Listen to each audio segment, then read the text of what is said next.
Materi selanjutnya adalah mengenai ragam belajar.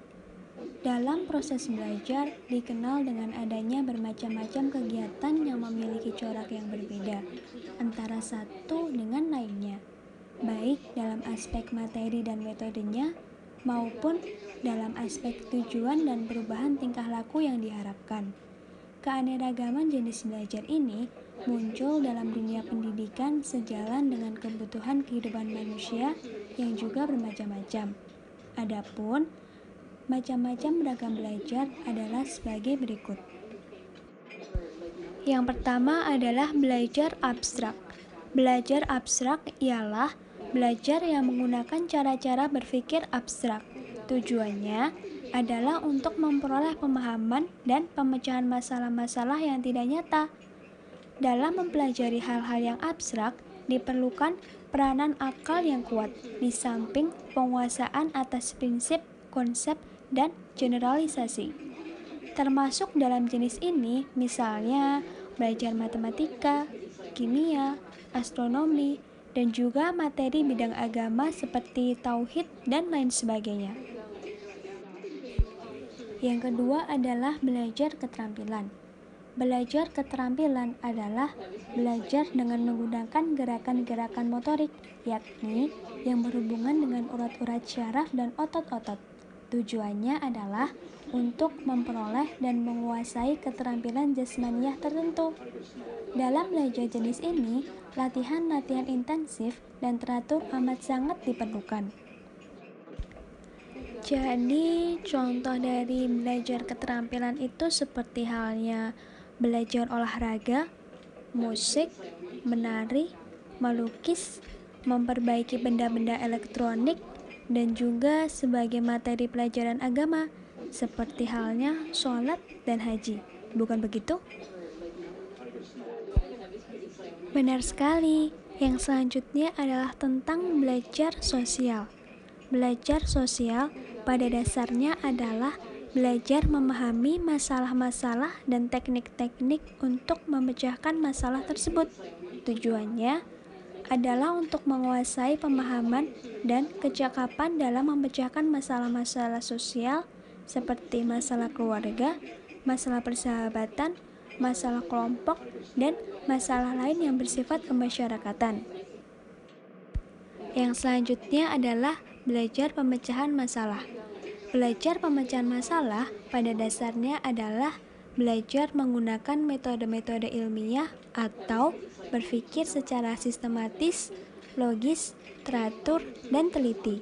Tujuannya ialah untuk memperoleh kemampuan dan kecakapan kognitif untuk memecahkan masalah secara rasional, lugas, dan tuntas.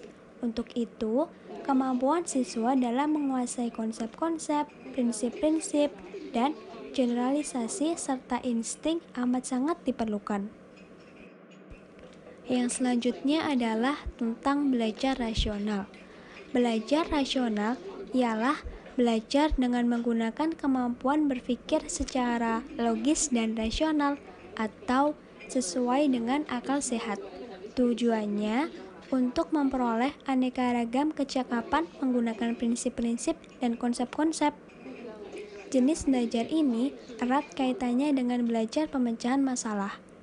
Dengan belajar rasional, siswa diharapkan memiliki kemampuan rasional problem solving, yaitu kemampuan memecahkan masalah dengan menggunakan pertimbangan dan strategi akal sehat, logis, dan sistematis. Yang selanjutnya adalah belajar kebiasaan.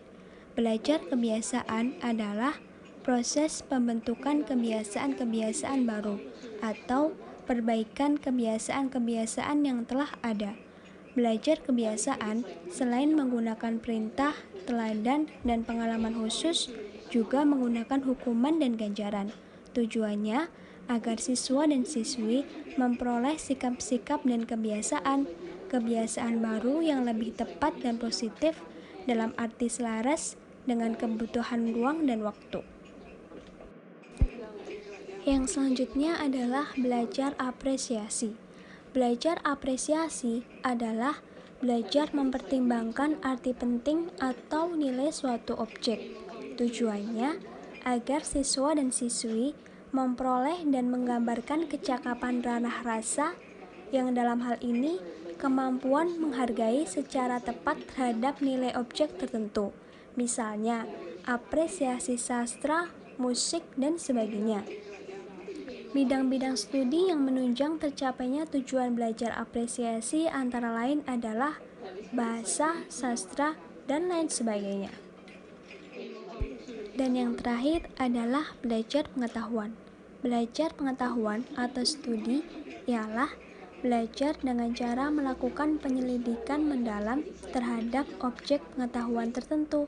Studi ini juga dapat diartikan sebagai sebuah program belajar terencana untuk menguasai materi pelajaran dengan melibatkan kegiatan investigasi dan eksperimen.